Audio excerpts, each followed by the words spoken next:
Ephesians chapter 6 verse 14. Stand firm, then, with a belt of truth buckled around your waist, with a breastplate of righteousness in place, and with your feet fitted with the readiness that comes from the gospel of peace. Araw. Ang tatalakayin po natin ngayong araw sa ating daily devotion ay ang full armor of God. Ang una pong katuruan na natutunan ko ngayong araw kay Pastor Russell Ocampo ay the spiritual forces of evil will not give up without a fight.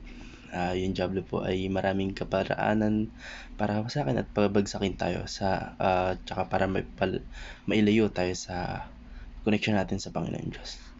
Minsan gumagamit pa si Satanas ng mga tao para hawasakin ang connection natin sa Panginoon. There are evil spirit behind evil people. Ika nga. Kagaya nga po na sinabi ni Apostol Pablo sa Ephesians chapter 6 verse 12 na sapagkat ang kalaban natin ay hindi ang mga tao kundi masasamang espiritu sa himpapawid, mga pinuno, may kapangyarihan at mga tagapamamahala ng kadilimang namamayani sa mundong ito.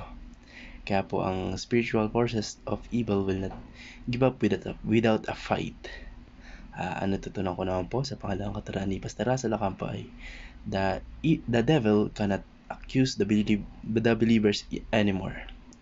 Hindi na tayo pwedeng akusahan ni Satanas na o ipinpoint na sa mga kasalanan dahil ayun nga po, nilinis na po tayo ng Panginoong Hesukristo dun po sa krus.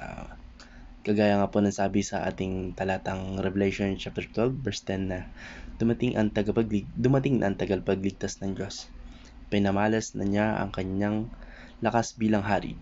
Pinamalas na din ni Kristo ang kanyang kapangyarihan sapagkat itinapon na mula sa langit ang nagpaparatang sa mga kapatid natin araw at gabi sa harapan ng Diyos. Yung gusto kong sabihin dito, pinaalis na po sa langit yung nagpaparatang sa atin o yung si Satanas po na araw gabi niyan sinasabi sa atin na ito makasalanan yan, ito hindi dapat yan kasi balik kinokondem niyo po tayo. So sabi po sa mga talatang ito na araw-gabing pinaparatangan ni Satanas yung mga tao. Sinasabi niya na sila ay makasalanan o kinokondem niya tayo mga tao. Pero nung nakarating na si Kristo sa langit, siya ay nagpatunay na tayo ay nahugasan at nililisan na sa pamamagitan niya. Sa pamamagitan niya sa krus, sa krus ng Kalbaryo. Kaya the devil cannot accuse the believers anymore. Natutunan ko naman po sa pangatlong katuruan ni Pastor Russell Ocampo is our righteousness is Jesus' righteousness. Kagaya po ng sabi sa 2 Corinthians chapter 5 verse 21 na kailanmay hindi nagkasala si Kristo, ngunit alang-alang sa atin itinuring siyang makasalanan para sa pamamagitan niya'y may turing tayo matuwid ng Diyos.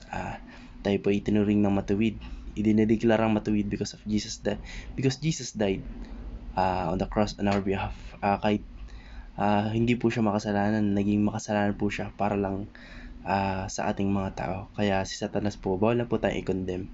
Bawal niya nang sabihin na makasalanan ka. Kasi pinatunayan na ni Kristo sa pamagitan niya na tayo ay iniligtas. Yun lang po. Maraming salamat and God bless us. Amen.